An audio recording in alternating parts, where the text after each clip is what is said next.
The Man in a Case, Anton Chekhov, narrated by Christopher. At the furthest end of the village of Mironositsko, some belated sportsmen lodged for the night in the elder Prokofiev's barn. There were two of them, the veterinary surgeon Ivan Ivanovich and the schoolmaster Burkin. Ivan Ivanovich had a rather strange double-barreled surname, Chimsha Himalaysky, which did not suit him at all, and he was called simply Ivan Ivanovich all over the province. He lived at a stud farm near the town and had come out shooting now to get a breath of fresh air.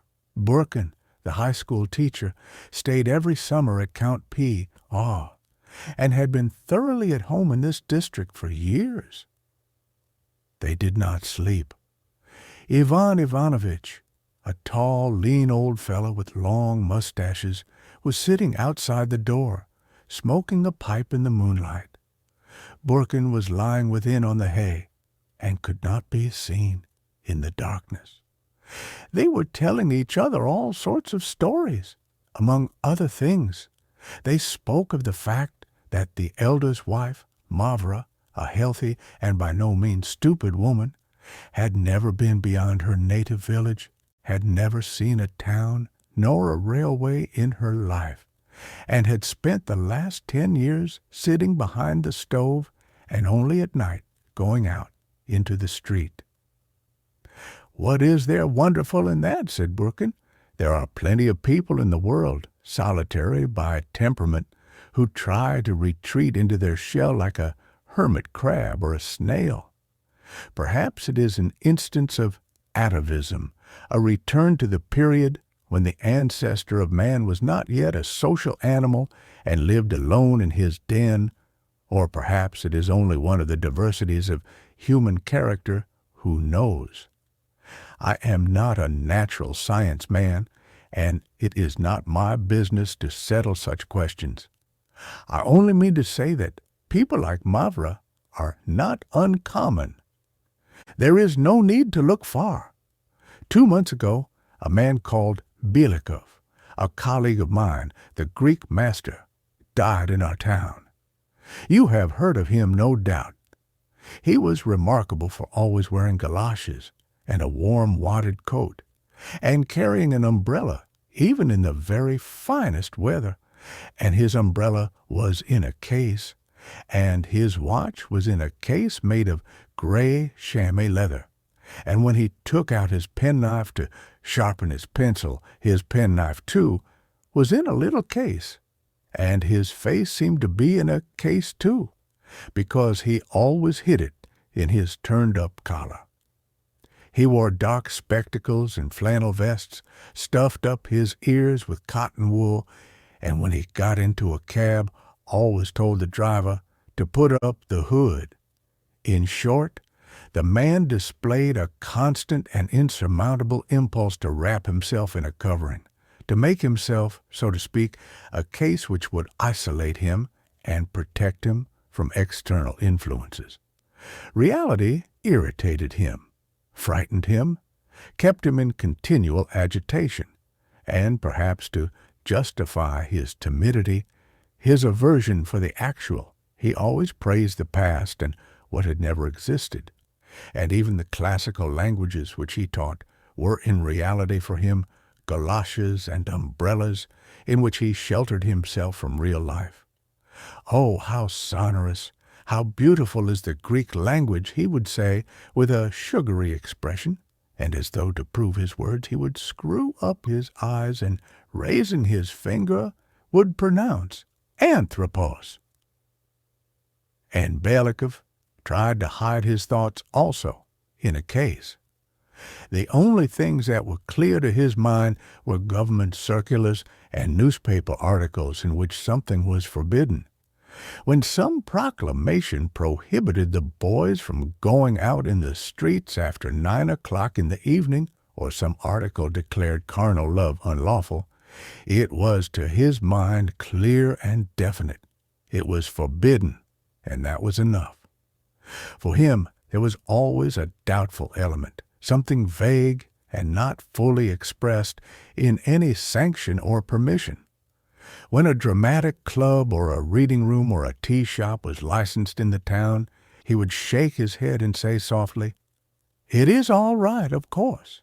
It is all very nice, but I hope it won't lead to anything."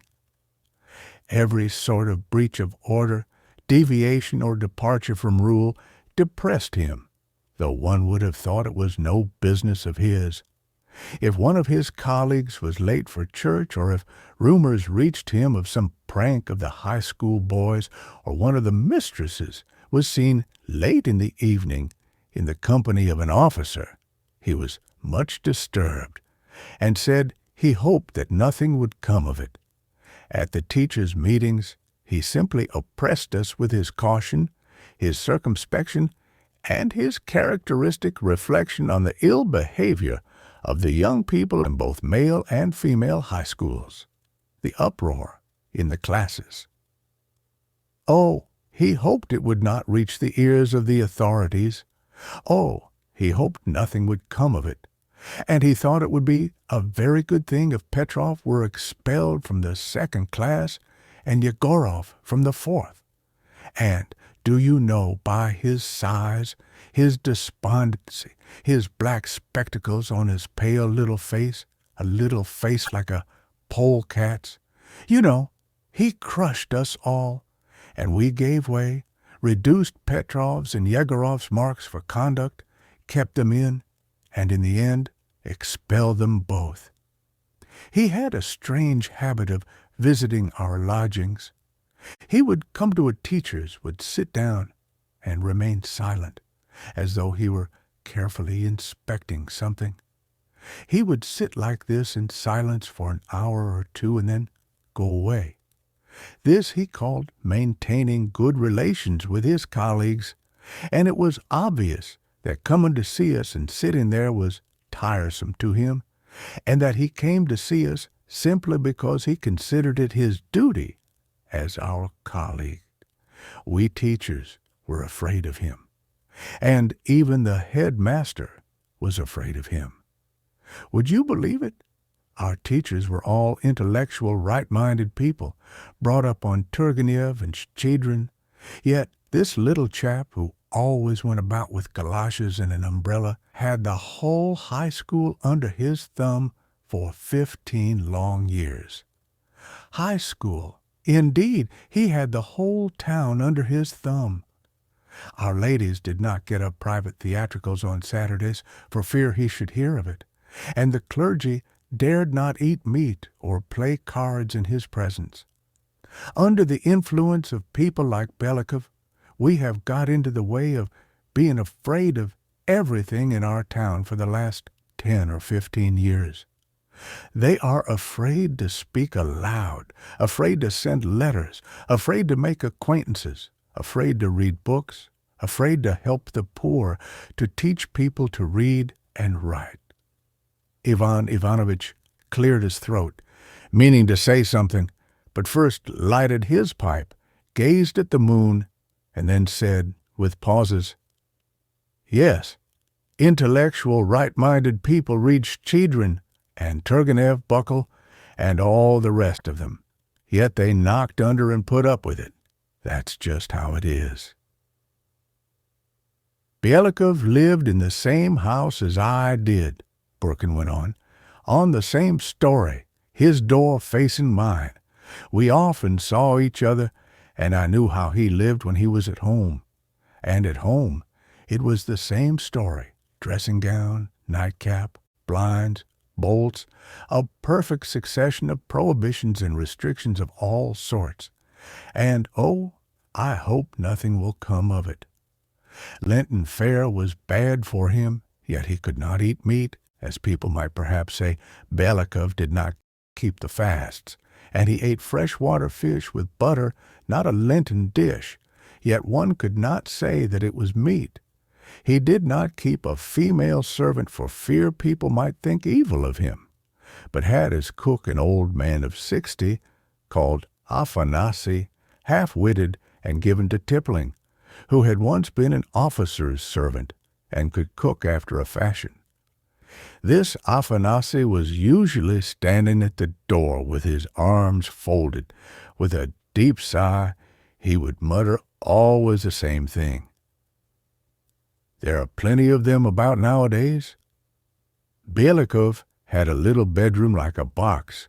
His bed had curtains. When he went to bed, he covered his head over. It was hot and stuffy.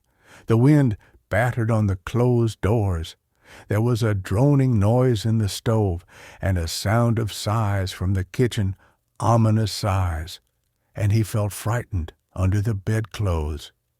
He was afraid that something might happen, that Afanasy might murder him, that thieves might break in, and so he had troubled dreams all night. And in the morning, when we went together to the high school, he was depressed and pale, and it was evident that the high school full of people excited dread and aversion in his whole being, and that to walk beside me was irksome to a man of his solitary temperament. "They make a great noise in our classes," he used to say, as though trying to find an explanation for his depression. "It's beyond anything." And the Greek master, this man in a case, would you believe it, almost got married? Ivan Ivanovitch glanced quickly into the barn and said, "You're joking." "Yes, strange as it seems, he almost got married. A new teacher of history and geography, Mikhail Savich Kovalenko, a Little Russian, was appointed. He came not alone, but with his sister, Varenka. He was a tall, dark young man with huge hands, and one could see from his face that he had a bass voice. And, in fact, he had a voice that seemed to come out of a barrel boom, boom, boom. And she was not so young, about 30, but she, too, was tall, well-made, with black eyebrows and red cheeks. In fact, she was a regular sugar plum, and so sprightly, so noisy. She was always singing Little Russian songs and laughing. For the least thing she would go off into a ringing laugh, ha, ha, ha. We made our first thorough acquaintance with the Kovalenkos at the headmaster's name-day party. Among the glum and intensely bored teachers who came even to the name-day party as a duty, we suddenly saw a new Aphrodite risen from the waves. She walked with her arms akimbo, laughed, sang, danced. She sang with feeling the winds do blow.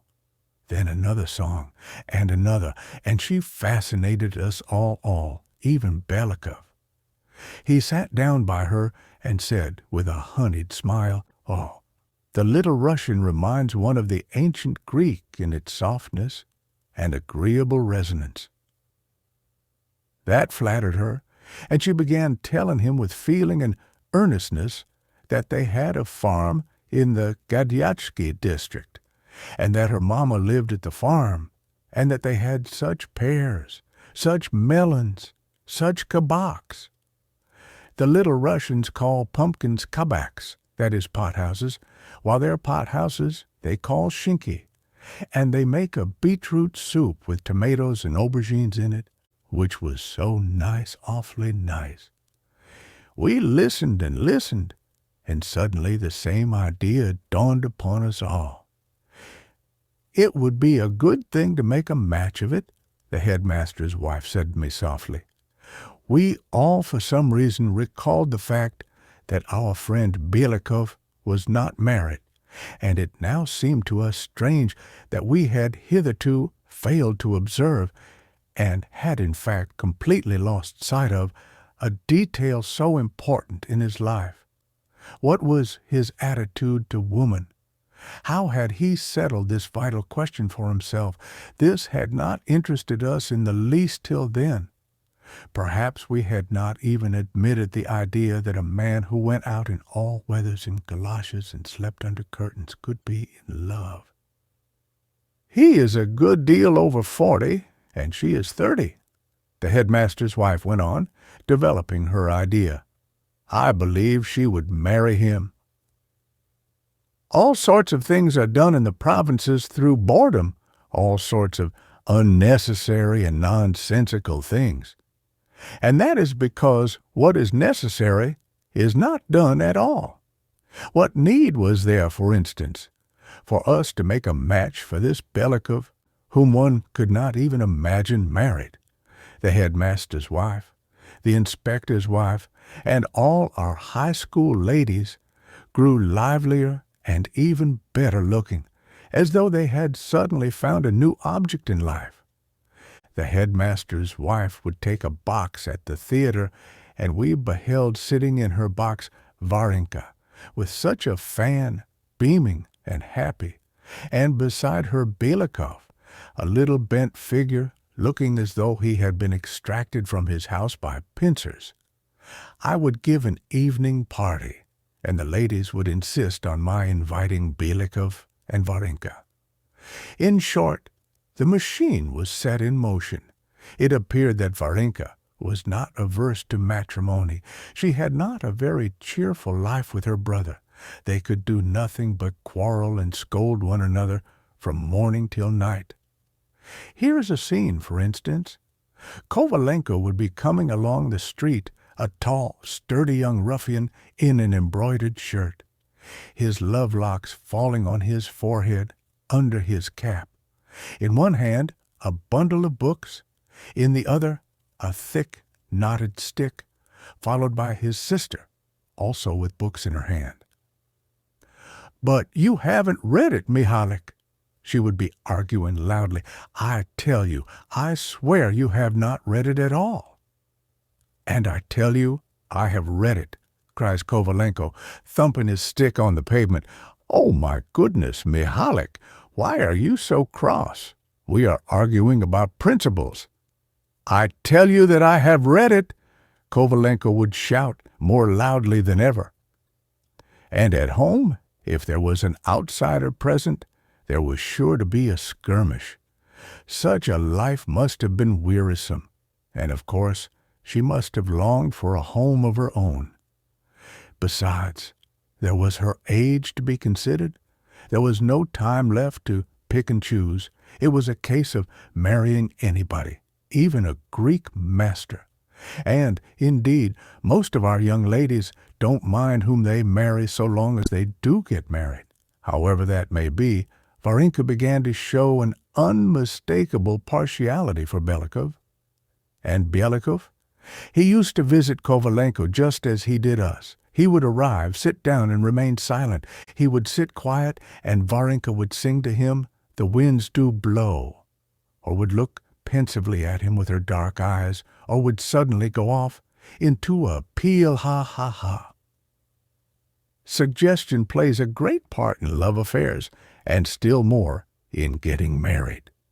Everybody, both his colleagues and the ladies, began assuring Byelikov that he ought to get married, that there was nothing left for him in life but to get married.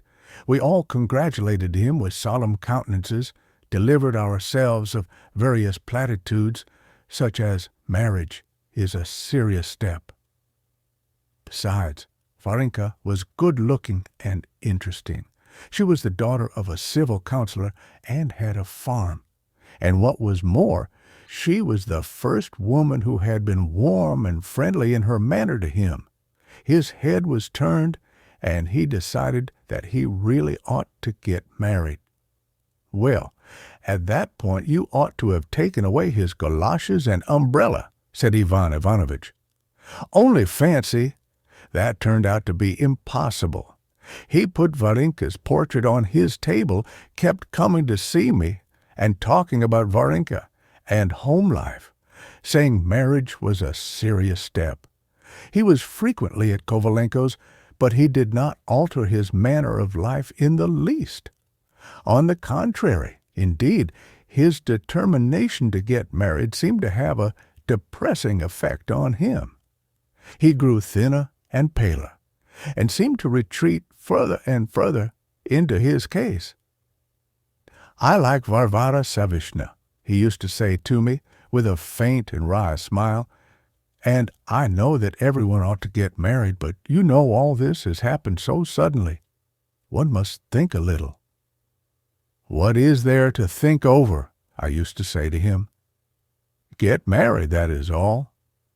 No, marriage is a serious step. One must first weigh the duties before one, the responsibilities, that nothing may go wrong afterwards. It worries me so much that I don't sleep at night. And I must confess I am afraid. Her brother and she have a strange way of thinking. They look at things strangely, and her disposition is very impetuous. One may get married, and then there is no knowing, one may find oneself in an unpleasant position. And he did not make an offer. He kept putting it off, to the great vexation of the headmaster's wife and all our ladies. He went on weighing his future duties and responsibilities, and meanwhile he went for a walk with Varenka almost every day. Possibly he thought that this was necessary in his position, and came to see me to talk about family life, and in all probability, in the end, he would have proposed to her, and would have made one of those unnecessary, stupid marriages such as are made by thousands among us from being bored and having nothing to do if it had not been for a kolossalische scandal. I must mention that Varenka's brother Kovalenko detested Byelikov from the first day of their acquaintance, and could not endure him. I don't understand, he used to say to us, shrugging his shoulders. I don't understand how you can put up with that sneak, that nasty fizz. How can you live here? The atmosphere is stifling and unclean. Do you call yourselves schoolmasters, teachers? You are paltry government clerks. You keep not a temple of science, but a department for red tape and loyal behavior, and it smells as sour as a police station. No, my friends, I will stay with you for a while, and then I will go to my farm and there catch crabs and teach the little Russians. I shall go, and you can stay here with your Judas, damn his soul. Or he would laugh till he cried, first in a loud bass, then in a shrill, thin laugh, and ask me, waving his hands, what does he sit here for? What does he want? He sits and stares. He even gave Byelikov a nickname, the Spider, and it will readily be understood that we avoided talking to him of his sisters being about to marry the Spider. And on one occasion, when the headmaster's wife hinted to him what a good thing it would be to secure his sister's future with such a reliable, universally respected man as Byelikov, he frowned and muttered, It's not my business. Let her marry a reptile if she likes. I don't like meddling in other people's affairs. Now, hear what happened next. Some mischievous person drew a caricature of Byelikov walking along in his galoshes, with his trousers tucked up under his umbrella, with Varenka on his arm. Below, the inscription Anthropos in love. The expression was caught to a marvel, The artist must have worked for more than one night, for the teachers of both the boys' and girls' high schools, the teachers of the seminary, the government officials, all received a copy. Byelikov received one too. The caricature made a very painful impression on him. We went out together. It was the 1st of May, a Sunday, and all of us, the boys and the teachers, had agreed to meet at the high school and then to go for a walk together to a wood beyond the town. We set off, and he was green in the face and gloomier than a storm cloud. What wicked, ill-natured people there are, he said, and his lips quivered. I felt really sorry for him.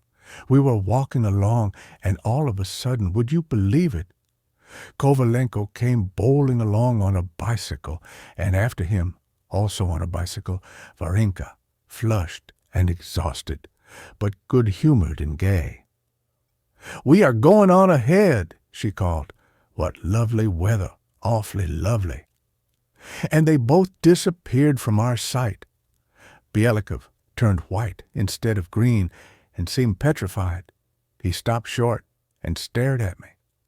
"What is the meaning of it? Tell me, please," he asked. "Can my eyes have deceived me? Is it the proper thing for high school masters and ladies to ride bicycles?" "What is there improper about it?" I said. "Let them ride and enjoy themselves." "But how can that be?" he cried, amazed at my calm. "What are you saying?" And he was so shocked that he was unwilling to go on and returned home. Next day he was continually twitching and nervously rubbing his hands, and it was evident from his face that he was unwell. And he left before his work was over for the first time in his life, and he ate no dinner. Towards evening he wrapped himself up warmly, though it was quite warm weather, and sallied out to the Kovalenko's. Varenka was out. He found her brother, however. "Pray sit down," Kovalenko said coldly with a frown. His face looked sleepy. He had just had a nap after dinner, and was in a very bad humor. Byelikov sat in silence for 10 minutes, and then began, "I have come to see you to relieve my mind. I am very, very much troubled. Some scurrilous fellow has drawn an absurd caricature of me and another person in whom we are both deeply interested. I regard it as a duty to assure you that I have had no hand in it. I have given no sort of ground for such ridicule. On the contrary, I have always behaved in every way like a gentleman." Kovalenko sat sulky and silent. Byelikov waited a little, and went on slowly in a mournful voice. "And I have something else to say to you. I have been in the service for years, while you have only lately entered it, and I consider it my duty as an older colleague to give you a warning. You ride on a bicycle, and that pastime is utterly unsuitable for an educator of youth." "Why so?" asked Kovalenko in his bass. "Surely that needs no explanation, Mikhail Savich. Surely you can understand that. If the teacher rides a bicycle, what can you expect the pupils to do? You will have them walking on their heads next. And so long as there is no formal permission to do so, it is out of the question. I was horrified yesterday. When I saw your sister, everything seemed dancing before my eyes. A lady or a young girl on a bicycle, it's awful. What is it you want exactly?" "All I want is to warn you, Mikhail Savich. You are a young man. You have a future before you. You must be very, very careful in your behavior, and you are so careless, oh, so careless. You go about in an embroidered shirt, are constantly seen in the street carrying books, and now the bicycle, too. The headmaster will learn that you and your sister ride the bicycle, and then it will reach the higher authorities. Will that be a good thing?" "It's no business of anybody else if my sister and I do bicycle," said Kovalenko, and he turned crimson. "And damnation take anyone who meddles in my private affairs." Byelikov turned pale and got up.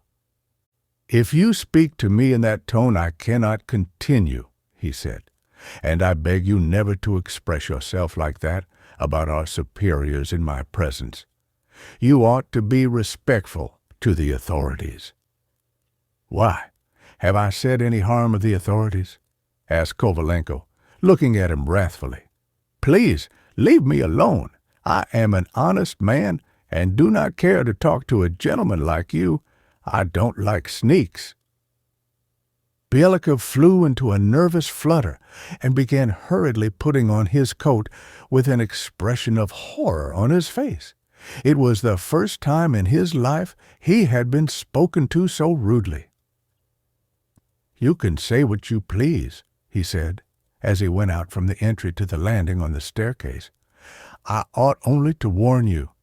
possibly someone may have overheard us, and that our conversation may not be misunderstood and harm come of it, I shall be compelled to inform our headmaster of our conversation in its main features. I am bound to do so. Inform him? You can go and make your report. Kovalenko seized him from behind by the collar and gave him a push, and Byelikov rolled downstairs thudding with his galoshes. The staircase was high and steep, but he rolled to the bottom, unhurt, got up, and touched his nose to see whether his spectacles were all right. But just as he was falling down the stairs, Varenka came in, and with her two ladies, they stood below staring, and to Byelikov this was more terrible than anything.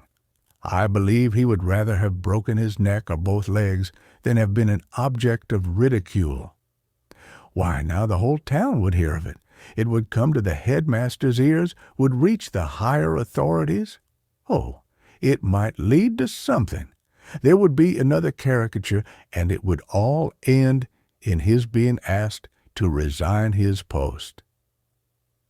When he got up, Varenka recognized him, and looking at his ridiculous face, his crumpled overcoat, and his galoshes, not understanding what had happened and supposing that he had slipped down by accident, could not restrain herself, and laughed loud enough to be heard by all the flats. Ha, ha, ha. And this pealing, ringing ha, ha, ha was the last straw that put an end to everything, to the proposed match, and to Byelikov's earthly existence. He did not hear what Varenka said to him. He saw nothing. On reaching home, the first thing he did was to remove her portrait from the table. Then he went to bed, and he never got up again. 3 days later, Afanasy came to me and asked whether we should not send for the doctor, as there was something wrong with his master. I went into Byelikov. He lay silent behind the curtain, covered with a quilt. If one asked him a question, he said yes or no, and not another sound. He lay there while Afanasy, gloomy and scowling, hovered about him, sighing heavily and smelling like a pothouse. A month later, Byelikov died. We all went to his funeral, that is, both the high schools and the seminary. Now, when he was lying in his coffin, his expression was mild, agreeable, even cheerful, as though he were glad that he had at last been put into a case which he would never leave again. Yes, he had attained his ideal, and, as though in his honor, it was dull, rainy weather on the day of his funeral, and we all wore galoshes and took our umbrellas. Varenka, too, was at the funeral, and when the coffin was lowered into the grave, she burst into tears. I have noticed that little Russian women are always laughing or crying, no intermediate mood. One must confess that to bury people like Byelikov is a great pleasure. As we were returning from the cemetery, we wore discreet Lenten faces. No one wanted to display this feeling of pleasure, a feeling like that we had experienced long, long ago as children when our elders had gone out and we ran about the garden for an hour or two, enjoying complete freedom. Ah, freedom, freedom! The merest hint, the faintest hope of its possibility gives wings to the soul, does it not? We returned from the cemetery in a good humor, but not more than a week had passed before life went on as in the past, as gloomy, oppressive, and senseless a life not forbidden by government prohibition, but not fully permitted either. It was no better, and indeed, though we had buried Byelikov, how many such men in cases were left, how many more of them there will be? That's just how it is, said Ivan Ivanovitch, and he lighted his pipe. How many more of them there will be, repeated Burkin. The schoolmaster came out of the barn. He was a short, stout man, completely bald, with a black beard down to his waist. The 2 dogs came out with him. "What a moon," he said, looking upwards. It was midnight. On the right could be seen the whole village, a long street stretching far away for 4 miles. All was buried in deep, silent slumber, not a movement, not a sound. One could hardly believe that nature could be so still. When on a moonlight night you see a broad village street, with its cottages, haystacks, and slumbering willows, a feeling of calm comes over the soul. In this peace, wrapped away from care, toil, and sorrow, in the darkness of night, it is mild, melancholy, beautiful, and it seems as though the stars looked down upon it kindly and with tenderness, and as though there were no evil on earth, and all were well. On the left, the open country began from the end of the village.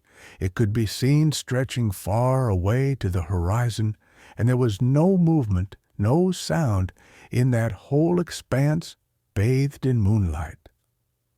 "Yes, that is just how it is," repeated Ivan Ivanovitch, "and isn't our living in town airless and crowded, our writing useless papers, our playing vint, isn't that all a sort of case for us? And our spending our whole lives among trivial fussy men and silly idle women, our talking and our listening to all sorts of nonsense, isn't that a case for us, too? If you like, I will tell you a very edifying story." "No, it's time we were asleep," said Burkin. "Tell it tomorrow." They went into the barn and lay down on the hay, and they were both covered up and beginning to doze when they suddenly heard light footsteps patter, patter. Someone was walking not far from the barn, walking a little and stopping, and a minute later, patter, patter again. The dogs began growling. "That's Mavra," said Burkin. The footsteps died away. "You see and hear that they lie," said Ivan Ivanovitch, turning over on the other side, "and they call you a fool for putting up with their lying. You endure insult and humiliation and dare not openly say that you're on the side of the honest and the free, and you lie and smile yourself. And all that for the sake of a crust of bread, for the sake of a warm corner, for the sake of a wretched little worthless rank in the service. No, one can't go on living like this."